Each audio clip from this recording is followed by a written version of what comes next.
Okay, so mantra 5 and sharing my screen or not.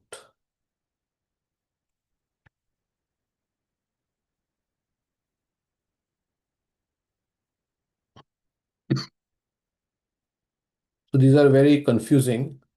From a logical point of view, it is very confusing because this verse is saying that the Lord can walk and he cannot walk. He's far away, but he's near. Right? We can't say both things together, right? Somebody is, you cannot say he's fat and he's not fat, or he's fat and he's thin. Well, either he's fat or he's thin. You cannot say both, right? So these appears to be a contradiction, but there is contradictions and there are paradoxes. Paradoxes means it seems like a contradiction, but it is not really a contradiction. So there's a little difference. So we'll see here. The Supreme Lord walks, so we'll read the verse. Tad ejati na tan naijati, tad dure tad vantike, tadantarasya sarvasya, tadu sarvasyasya bhayatah.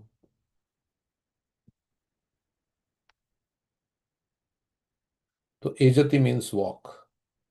That Supreme Lord walks. Tan na ejati. He does not walk. Tad dure is far away. Tad u antike is also near. Tad antarasya sarvasya. So he is within everything. Tat u sarvasya asya bahyata. He is outside also. He's inside and he's outside. He does not walk, but he walks. He's far away, but he's near. So like that, there is so many things mentioned. The Supreme Lord walks and does not walk. He's far away, but he's very near as well. He's within everything, and yet he's outside of everything. Does that remind you of any prayer? He's within everything, yet he's outside. Ito Narsingo Paratu. Narsingo. Yato Yami That's all. Correct. Ito Narsingo Paratu. Bahir Narsingo Hridaye Narsingo. Yato Yato Yami Tato Narsingo. So that's he's inside the heart and is outside as well. Wherever I see Lord Narsingadev is there. So this is all pervasiveness of the Lord. The Supreme Lord walks and does not walk. Because he's all pervading. There's nothing to walk, right? He's all pervading. As the Brahman effulgence, he's all pervading. And he walks also in his personal feature. He's far away. He's far away in the Golok Vrindavan, which is beyond this material world, right? It is described that in the spiritual sky, there are infinite number of planets, and in a corner of the spiritual sky is the material world. So he resides in Golok.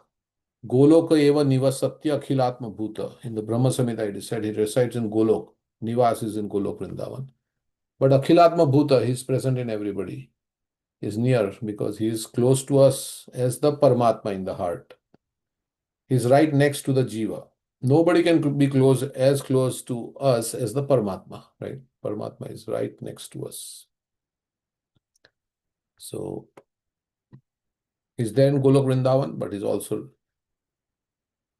within everything and yet he's outside of everything. Everywhere the Lord is there.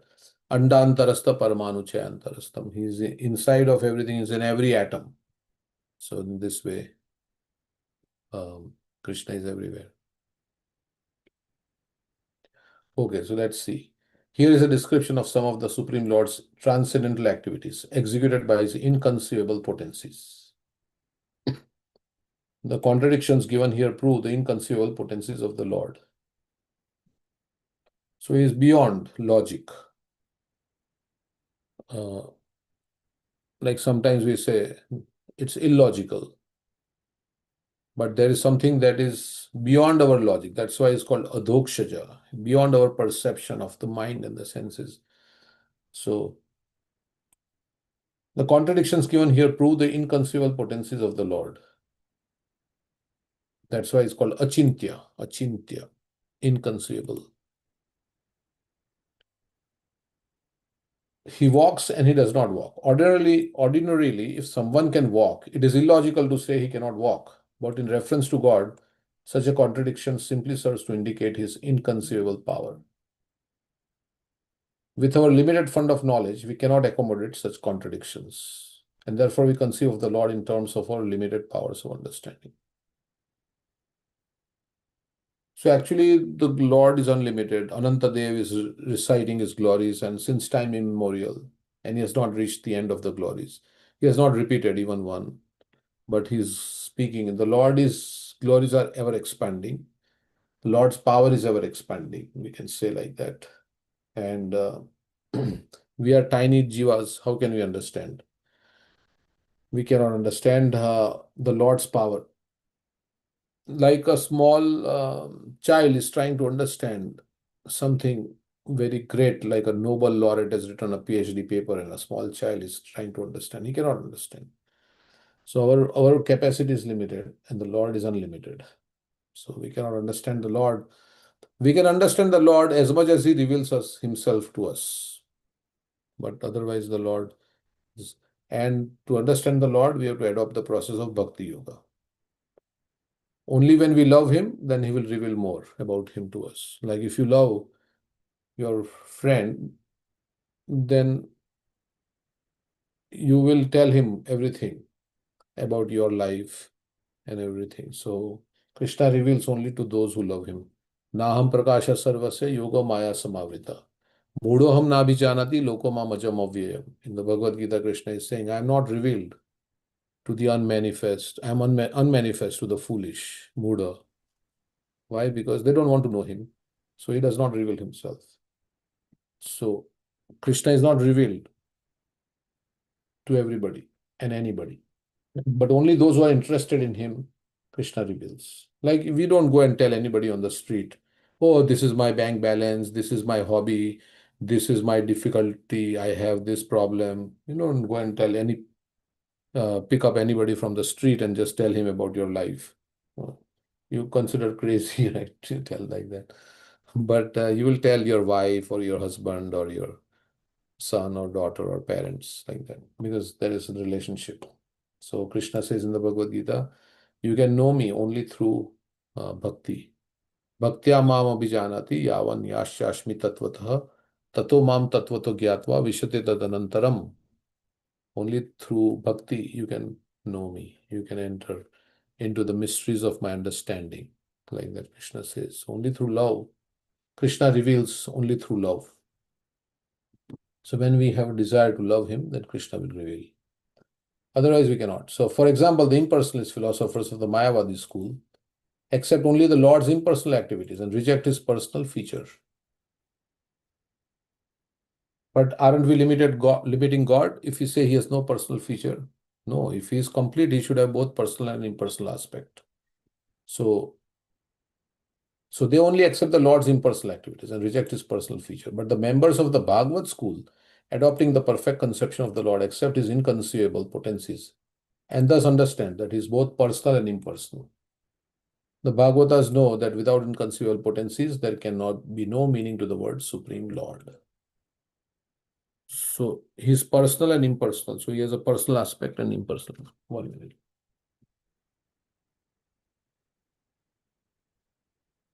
Okay, so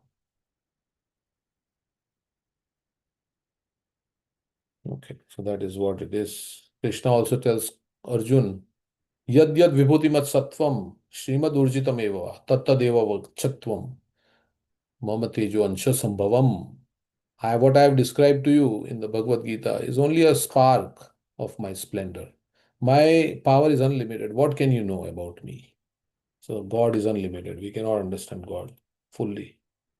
So, but as much as He reveals Himself to us, so sometimes we can just offer obeisances to the Lord, and accept his greatness. We should not take it for granted. So anything, any comments? Alankar Prabhu, you are looking at the screen very intensely. So, have anything to say? No, Prabhuji. Okay. Others I can't see except Karuna Mataji. Only Karuna Mataji has a pencil in her hand. Others I can't see anybody.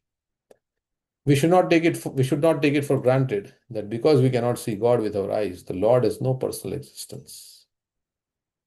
That is obviously right. We cannot see virus, we cannot see bacteria. So we cannot say that seeing is believing, right? They still exist.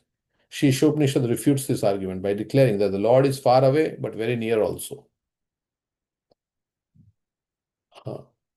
The abode of the Lord is beyond the material sky, and we have no means to measure even this material sky.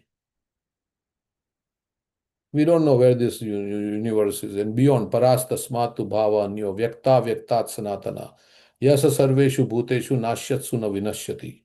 Krishna is saying beyond this manifested and unmanifested world, there is another world which is eternal and uh, forever existing like that. And that does not get destroyed when this world comes and goes. So we don't know about this world only. So what to speak of the world beyond it? So Prabhupada is saying, we don't have no means to measure even this material sky. If the material sky extends so far, then what to speak of the spiritual sky, which is altogether beyond it? That the spiritual sky is situated far, far away from the material universe is confirmed in Bhagavad Gita 15.6. न तद्भाषयते सूर्यो न शशांको न पावक यद गत्वा न निवर्तन्ते तद्धाम परमं मम.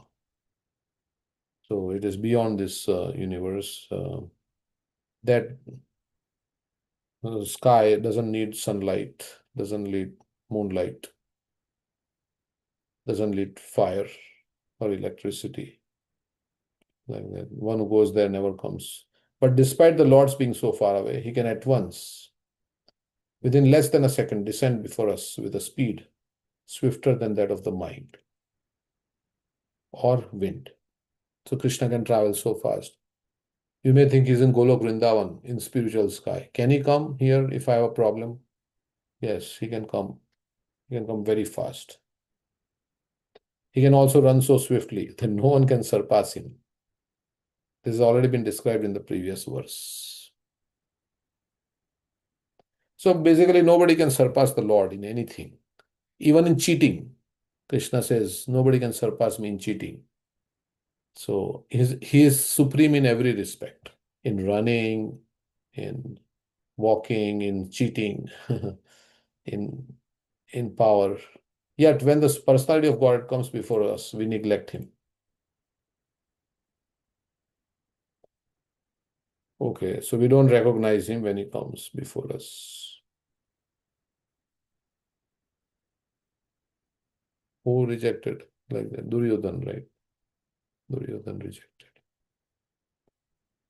So even if God comes before you, you may not be able to perceive his presence unless you have a non-envious heart. Until you have love for God, you cannot even get advantage of God's presence in your life. So that is basically Premanjana Churita Bhakti Vilochanina. When our heart is pure, then we can perceive God, God's hand in our life. We may not directly see God, but we can perceive God's hand in our life and all the things that God is doing for us when the heart is pure. So he comes in a different form, right? So it's he comes in the form of the devotee, the pure devotee. He comes in the form of Bhagavatam.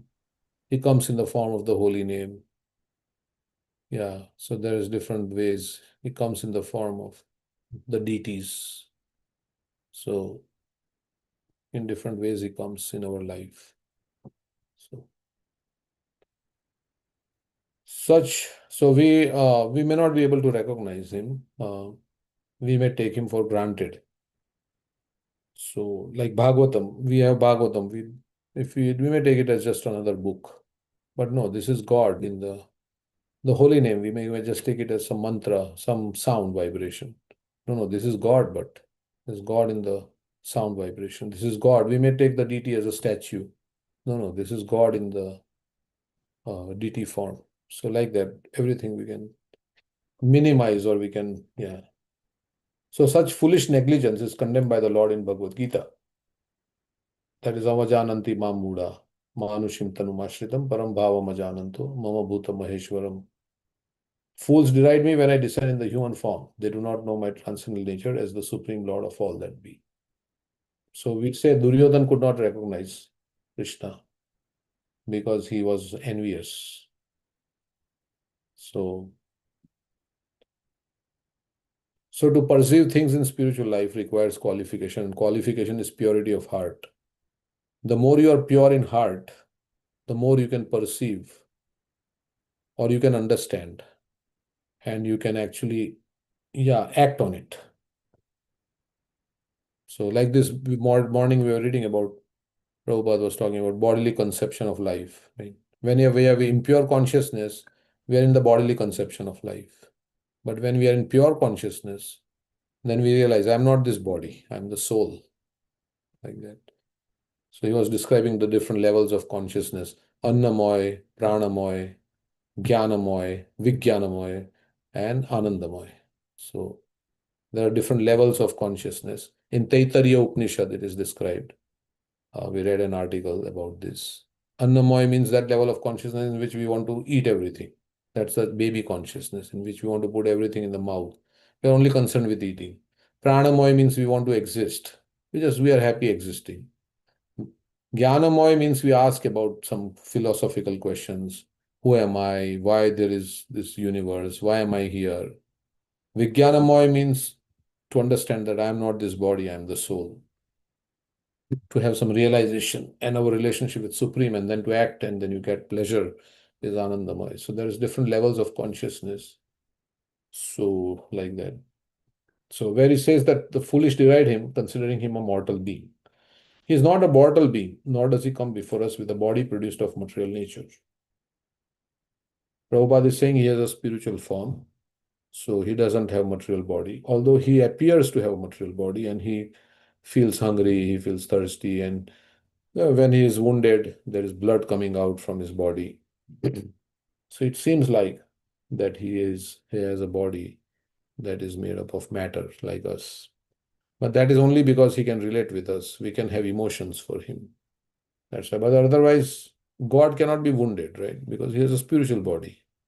In the Bhagavad Gita, only Krishna says you cannot cut the soul, you cannot dry the soul, you cannot moisten the soul. So all these things he already said, and he has a spiritual form. So then how can he be cut? How he can be? So it's not possible. There are many so-called scholars who contend that the Lord descends in a body made of matter, just like an ordinary living being. That's why many Mayavadis, they think that this Leela of Krishna is Maya, because if he has a spiritual form, then how can he be hungry? Yeah. How can he be hungry? In Damodar Leela, we say he was hungry and he came to his mother. But God, how can he be hungry if he is spiritual being? So that's why they say the only thing is there is spirit. There is nothing else. So all this Leela, everything is Maya. So they say like that. So Mayavad means the philosophy that everything, Vad means doctrine or philosophy, that everything is Maya. Maya means that which does not really exist. It is just illusion. So God's form is illusion. God's activities are also illusion. Brahma Satya Jagat Mithya. There are many so-called scholars who contend that the Lord descends in a body made of matter, just like an ordinary living being. Not knowing his inconceivable power, such foolish men place the Lord on an equal level. And Krishna also confuses more by leaving behind a body. When Jara shot him, then he left behind a body, just like when we die, we leave behind our body. So that's also more confusing. So why would the Lord confuse people? We may ask the question. Why doesn't he exhibit his spiritual form? Because we don't want to accept the supremacy of God. So that is why God is giving us all this kind of.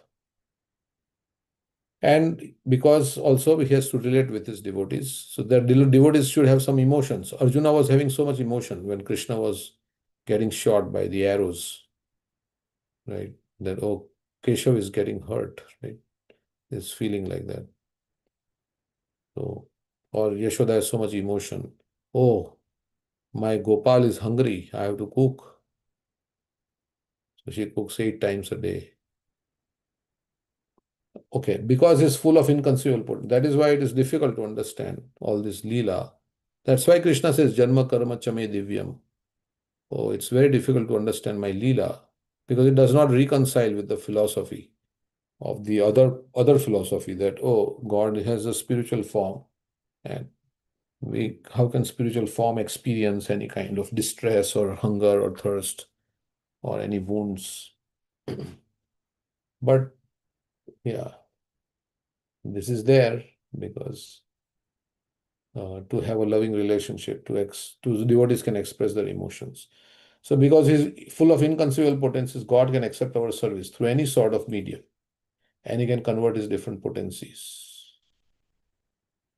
according to his own will. So through our mind, he can accept service. Any medium means either subtle body or the gross body or any other medium.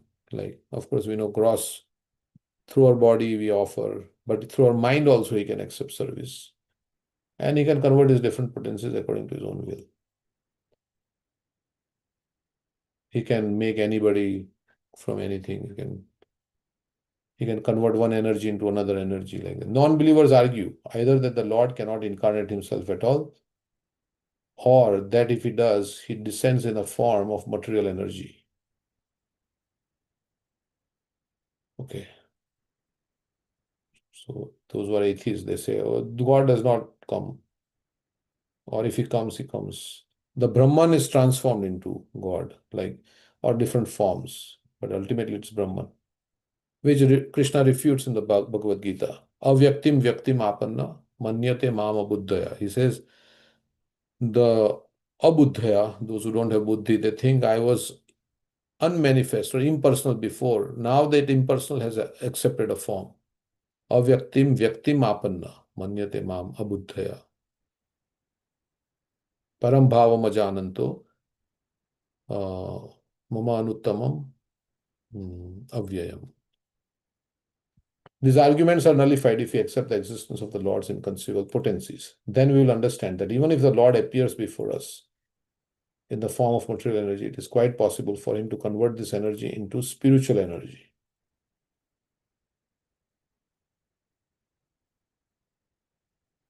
So Krishna can convert material energy to spiritual energy because he's all powerful. He can do it. Since the source of the energies is one and the same, the energies can be utilized according to the will of their source. For example, the Lord can appear in the form of Archa Vigraha, a deity supposedly made of earth, stone, or wood.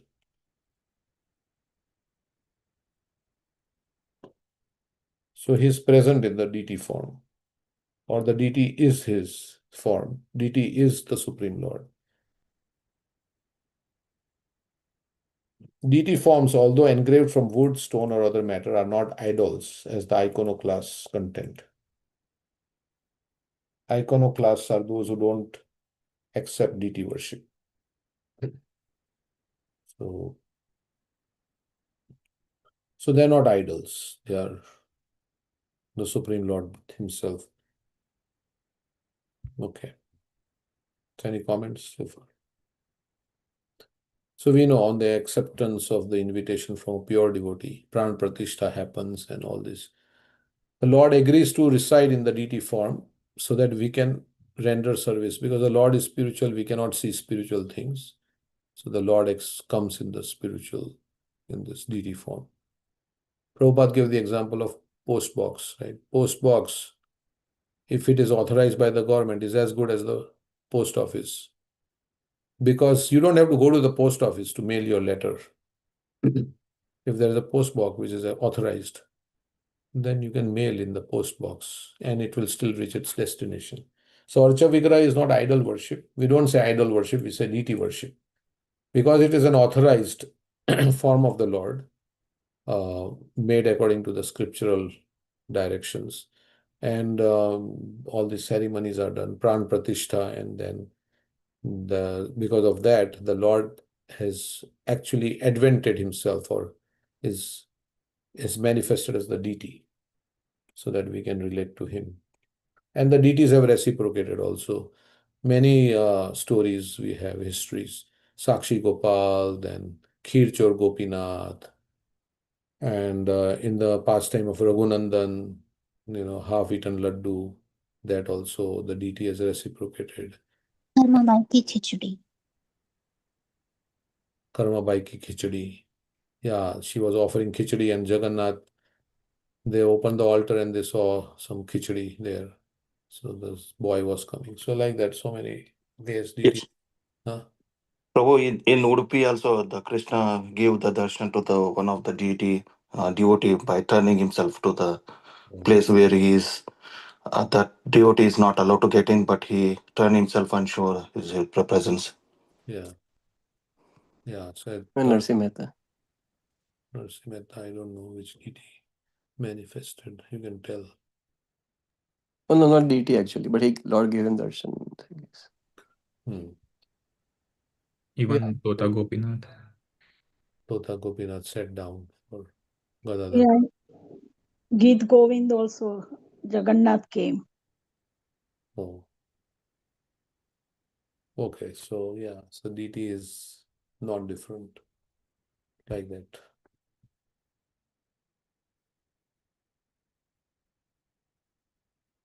Yeah, as you see the deity, they say, as you see me, Krishna reciprocates accordingly. But then some people say, well, the Mughals came, right? They destroyed so many deities. If the deity is the Supreme Lord, why the deity did not protect? What is the answer? And find out next time and tell. If the Lord is non different, then why couldn't they resist the invasion of the Mughals, especially in holy places in Vrindavan and other places? I mean, the deity form is accepting the offerings. And devotees are supposed to protect him. Like devotees are giving him food and taking care, changing his clothes. So you are saying deities cannot protect really. Deities are just meant to take our worship. I can protect, like, I think it was Jai Singh, his deity came in the form of, he took his form and fought for him, and he was doing his worship. Yeah, I don't know.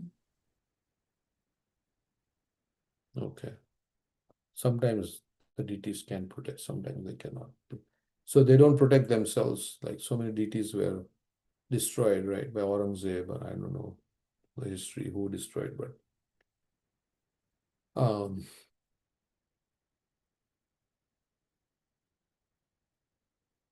yeah, that is what the reason is given. We heard, is that the deity in that form is not meant to, like, it's meant to, the deity depends on us. So it's not meant in that form, it's not meant to like go out. I mean, the deity is not meant to protect, but it's meant to accept our worship. It becomes dependent on the devotee to dress him, to bathe him, to offer food to him, like that. So that's not the role of the deity, they say like that. I don't know. But yeah. In our present state of imperfect material existence, we cannot see the Supreme Lord due to imperfect vision. Yet those devotees who want to see him by means of material vision are favored by the Lord, who appears in a so-called material form to accept his devotee service. So if Lord and deity are non-different, then how we can reconcile? The Lord is a transcendental form, Satchidananda Vigraha, but deity is made of stone and metal and wood and like that. So how does these two things go together? If the Lord is a transcendental, but we cannot see, Prabhupada is saying, we cannot see him with our material vision. So we can only see material things. So through that form, he accepts our service, which we can see. One should not think that such devotees who are in the lowest stage of devotional service are worshipping an idol. They are factually worshipping the Lord who has agreed to appear before them in an approachable way. And the advantage of deity worship is that you get connected to like the form of the Lord. You become attached to the form of the Lord, right? And to seva to the Lord. So you can remember the form of Krishna. So you can develop a personal relationship with the deity because it is the Lord in the, it's a person there. You're taking care in a personal way. So that is very helpful in developing a personal relationship with the Lord. Nor is the archa formed, fashioned according to the whims of the worshipper. It's not imaginary. This form is eternally existence with all paraphernalia. This can be actually felt by a sincere devotee, but not by an atheist. So the Lord Jagannath, when Chaitanya Mahaprabhu saw Lord Jagannath, he would faint in ecstasy. Right? So this is Radharani seeing Krishna. Krishna is in separation. Jagannath is Krishna in separation from Vrajvasis. And Chaitanya Mahaprabhu is Radharani in separation from Krishna because Krishna has taken that mood to experience what Radharani experiences.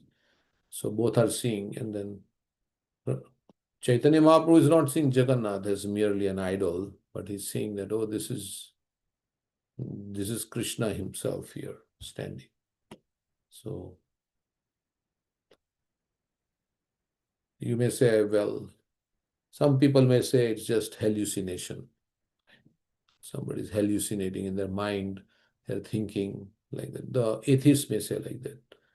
You imagined something like that, but it's not really true. They may say whatever they want to say, but for the devotee who is experiencing that it is reality, right? So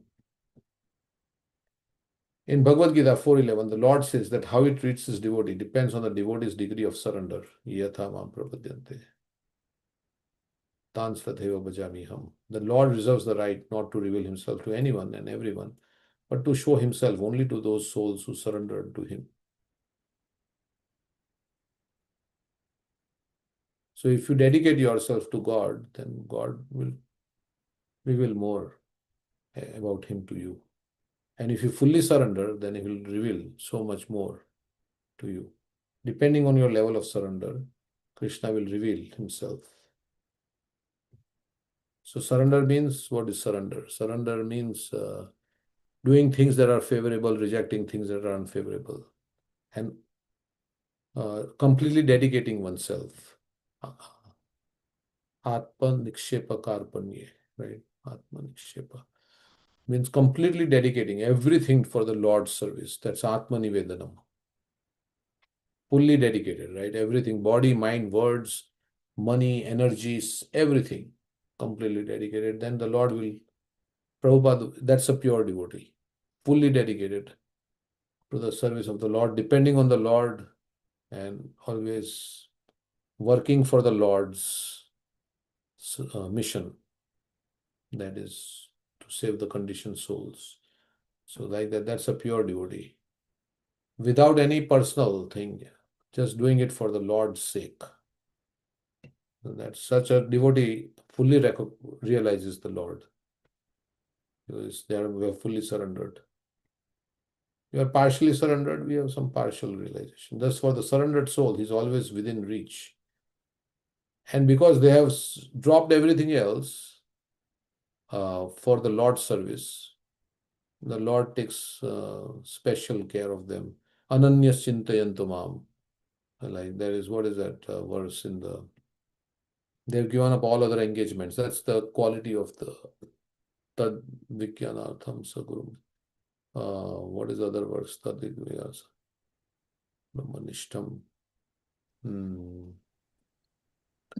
Brahmani Upashama Ashrayam. That. where it is in the translation, they've given up everything else, all the other engagements, to engage in the Lord's service. So, like that, Sarva Dharman Parityaja. The Tasmat Guru Prapadya. भगवते जिज्ञासुष्येतनं शब्दापरिनिष्णातं ब्राह्मणोपासमाश्रमम्. Yeah. So let's read the translation of the words. Therefore, Tasmad, one should approach a guru. Who is a guru? Tasmad Gurum Prapadyeta Jigyashu Shreya Uttamam Shabde Parecha Nishnatam Brahmanya Upashama Ashrayam. Therefore, any person who seriously desires real happiness must seek a bona fide spiritual master and take shelter of him by initiation. The qualification of the bona fide guru is that he has realized the conclusion of the scriptures by deliberation and is able to convince others of this conclusion. Such great personalities who have taken shelter of the Supreme Godhead, leaving aside all material considerations. They've dropped everything else to engage in Lord's service. Should be understood to be bona fide spiritual. Means, yeah, they have no personal interest for them. They're depending on God fully. They're surrendered. And they are working for the Lord every moment, every second. And so then to such devotees, God reveals more because they are surrendered fully. Thus, for the surrendered soul is always within reach, whereas for the unsurrendered soul is far, far away and cannot be approached. Okay, any comments? In this connection, two words, the revealed scriptures often apply to the Lord, Saguna and Nirguna. Saguna with qualities and Nirguna without qualities are very important. The word Saguna does not imply that when the Lord appears with perceivable qualities, he must take on a material form and be subject to the laws of material nature.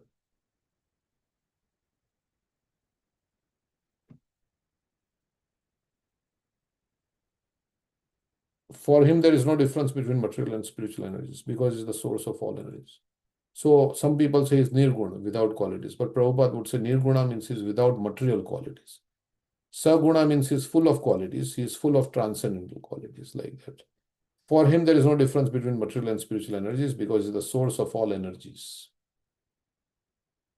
Because material energy is also coming from him, spiritual energy is also coming from. Although he says, this is my inferior energy. Aparayamitastvanyam prakritim vidime param. Jiva bhuta mahabaho yayedam dharyate jagat. Krishna says, oh, there is para prakriti and there is apara prakriti. But both are his energies. As the controller of all energies, he cannot at any time be under their influence as we are. So we are superior to matter, but because we are invested in matter, matter is controlling us. But we are superior to matter, but we are entangled because we are entangled with this body and we are engaged in this body and we are identifying with this body as the self and working for the benefit of this body. So we are entangled in this. As Prabhupada says, we are all entangled in the complexities of the material nature and the karma. We are in the cycle of karma. We are entangled in the laws of karma. And so many karma is waiting to take, it's waiting to fructify.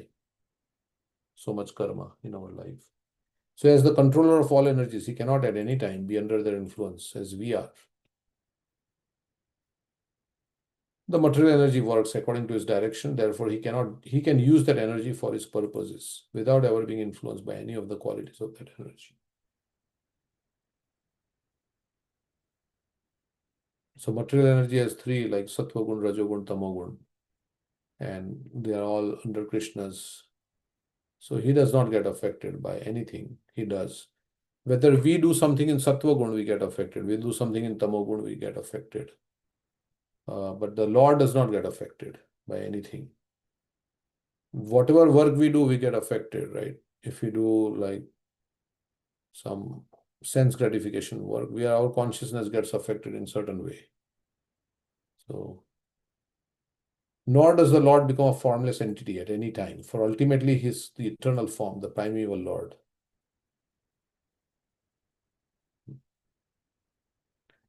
His impersonal aspect or Brahman effulgence is but the glow of his personal rays, is just as the sun rays are the glow of sun god.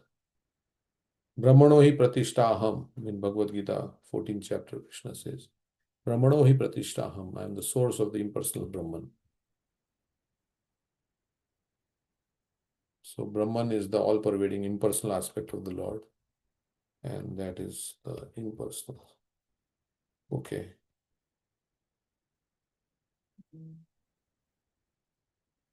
When the child saint Prahlad Maharaj was in the presence of his atheist father, his father asked him, "Where is your God?" When Prahlad replied that God resides everywhere, the father angrily asked whether his God was within one of the pillars of the palace, and the child said, "Yes." At once the atheist king shattered the pillar in front of him to pieces, and the Lord instantly appeared as Narsinga, half man, half lion incarnation, and killed the atheist king. Thus the Lord is within everything, and he creates everything by his different energies. Through his inconceivable powers, he can appear at any place in order to favor his sincere devotee. Lord Nrsimha appeared from within the pillar, not by the order of the atheist king, but by the wish of his devotee Prahlad. Because Prahlad said, so the Lord appeared. An atheist cannot order the Lord to appear, but the Lord will appear anywhere and everywhere to show mercy to his devotee. In fact, the Lord is controlled by his devotee. So if the devotee says, "Lord, come here," then he will come. Like we see in Vrindavan, all the devotees, they control the Lord. And so they say, "Lord, dance now, we'll give you a sweet," or chas or something. There is some sloka like that, right? Gopis make him dance. Ras Khan is given. Something is there that. The Bhagavad Gita 4.8 similarly states that the Lord appears in order to vanquish non-believers and protect believers. Paritranaya sadhunam vinashaya dushkritam. Of course, the Lord has sufficient energies and agents who can vanquish atheists, but it pleases to him to personally favor a devotee. So he likes to protect his devotees, although he can protect his devotees by material energy, by vanquishing the demons who are harassing the devotee. Like Hiranyakashipu, he didn't have to come personally. He could have given a heart attack to Hiranyakashipu and he would have died. But to show how much he loves his devotee, he personally comes. Like that story is there between Akbar and Birbal, right? Akbar and Birbal were discussing one time, and Akbar said, "In our religion, God does not come himself. He sends his prophet." And Birbal says, "No, no. In our religion, God comes personally." And Akbar says, "No, no. God never comes personally." So then they were walking in a garden. Every morning they were walking in a garden and they were going by a lake which was overlooking a balcony, which was underneath a balcony. So the Birbal, what he had, one day as they were walking, the grandson of Akbar, he fell into the water. And then Akbar, who was walking along with his soldiers, immediately ran, right? Like if your child is in danger, you will not, you'll go yourself, right, to find out what has happened. Let's say you're in the temple and you are in the temple room and on the second floor, your child is hurt and he's crying and he's fallen, right? You will not say, "Okay, go and look while I'm doing something else here." You will yourself climb the stairs and go, "Oh, what happened to my child? What happened to my child?" Right? How I can help. So Akbar, when he saw his grandson falling from the balcony into the lake, he immediately jumped inside himself to rescue the child who might have drowned, he thought. But then when he rescued, then he saw it was a statue. So then he asked, "What is this? Who has played this prank on me?" And Birbal said, I did this to just prove a point that you were saying yesterday that God does not come. He sends his prophet. So he was giving an analogy. He was telling that, Akbar, you had many soldiers who could have rescued your child, grandson, but you yourself went personally. So God also has so much compassion for all the living entities that he personally comes. He also sends his messengers, but he also personally comes because he has so much compassion. Like we don't wait for anybody else. So God personally comes to rescue. Like he came during Gajendra So Narsingadev also personally came to rescue Prahlad from Hiranyakashipu. So that way, he feels very, because he has so much love for his devotees. It pleases him to personally favor a devotee. So that's why, our mothers, like we say, Yashoda was cooking, Yashoda was making butter for Damodar, right? Because her maid servants were making butter and she was thinking it's not very good quality. So I should personally make. I will put my love in it. She was thinking like that. We say in Damodar Katha. And also, we say in a restaurant also, waiter is serving you, right? And at home, your mother is serving you. Both are putting food on the table and they are serving. But there's a difference, right? The waiter is serving because he's serving because that's his job, right? A mother is serving you out of love. So God is coming personally in this world to please his devotee. Therefore, he descends as an incarnation. Actually, he descends only to favor his devotees and not for any other purpose. Although we say paritrana, vinashaya cha dushkritam, but that vinash can be done through material nature.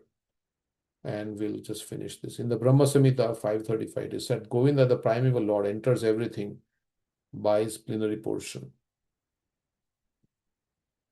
Andantarastha paramanu chayantarastham. Eko piyaso rachayatim jagadanda kotim.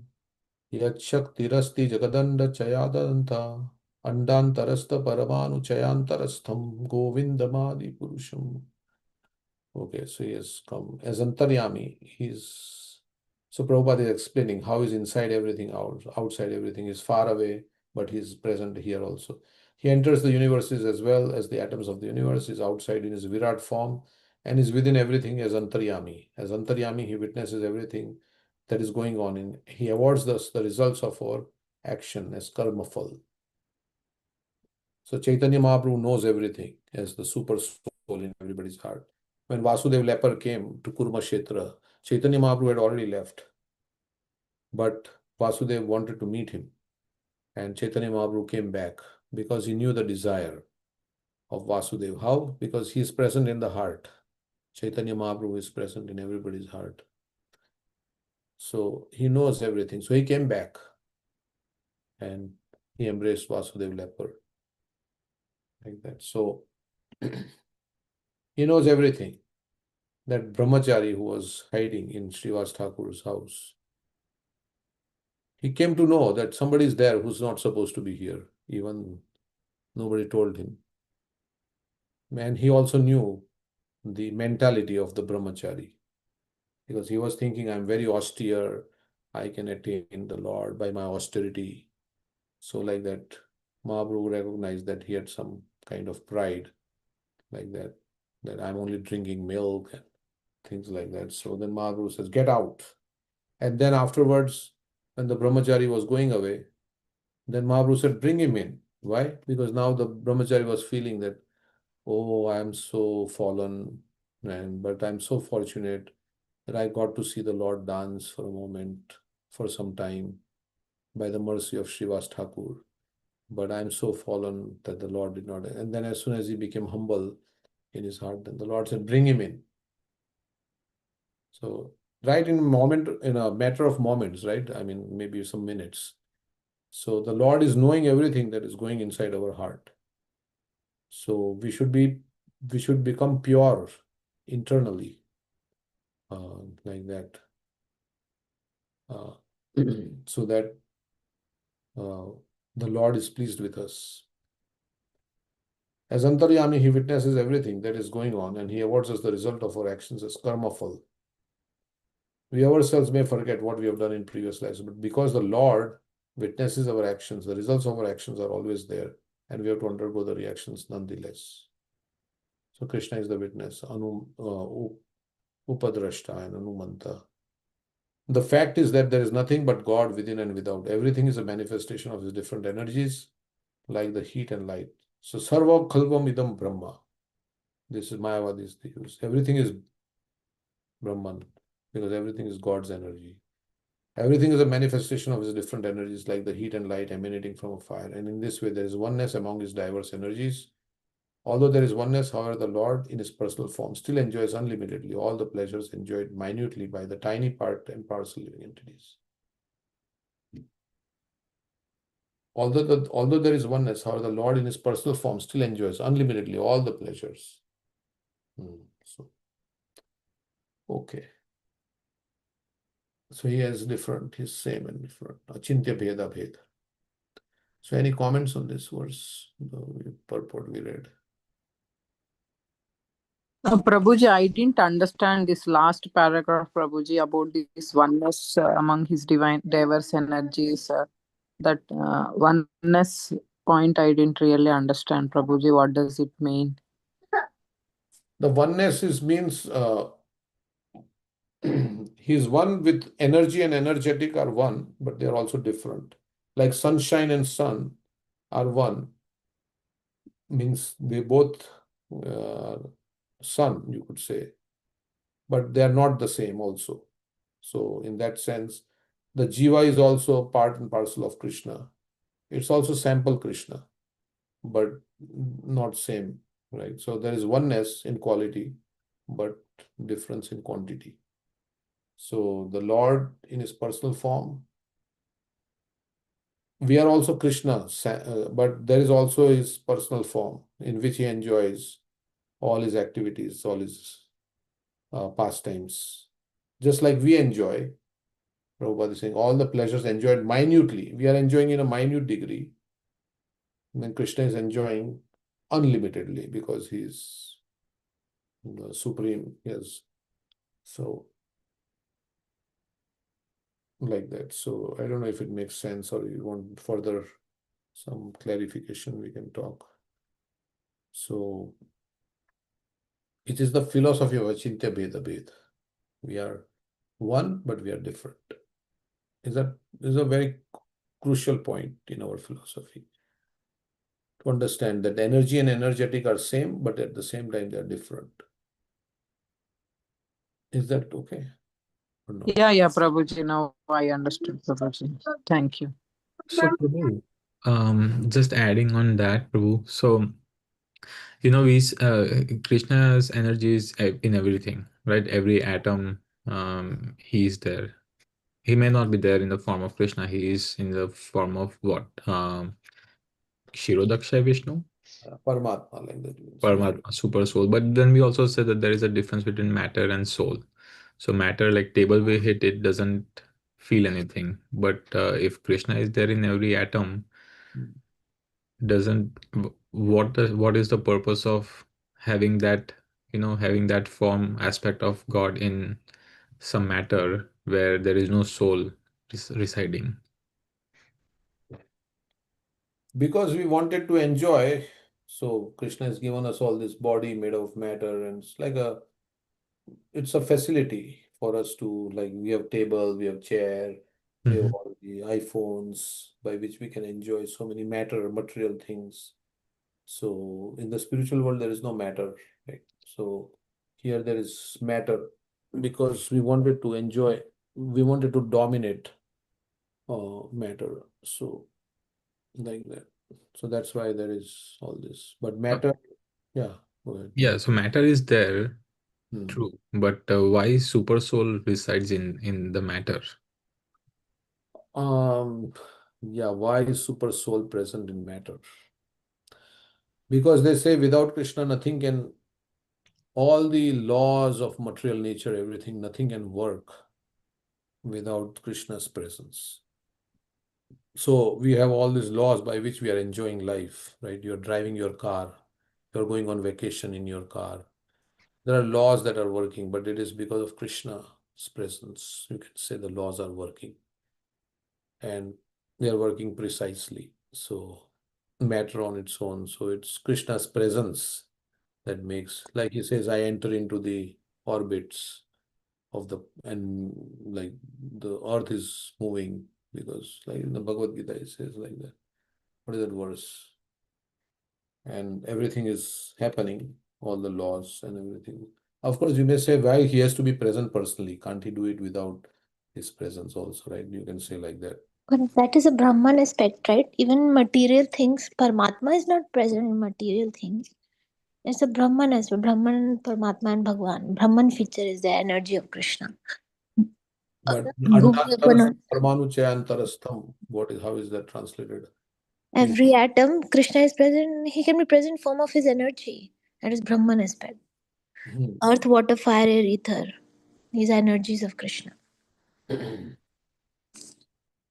But we say that as he's present in every atom is not is the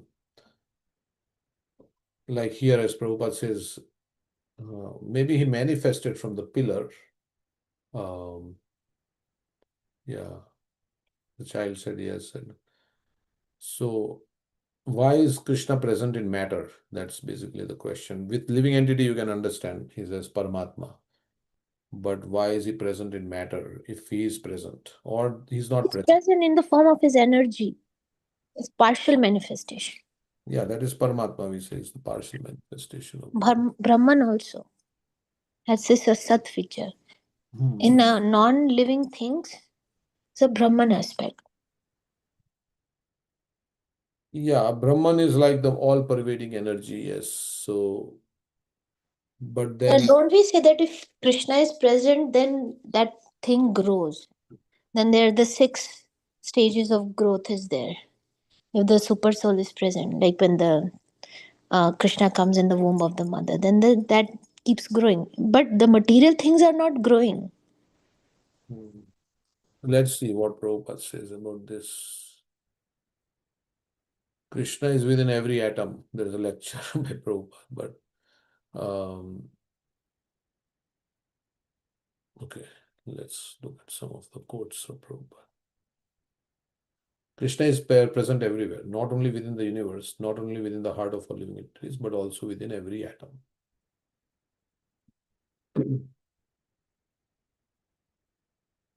So, yeah, that is one place he says, so he's present, but in his Paramatma form. Where does it say in his Paramatma form? So which form is present? So Shirodakshay Vishnu, let's see, what is Shirodakshay Vishnu? As Shirodakshay Vishnu, is he present in all the atoms? Then that is a form. So that we have to find out. As Shirodakshay Vishnu is.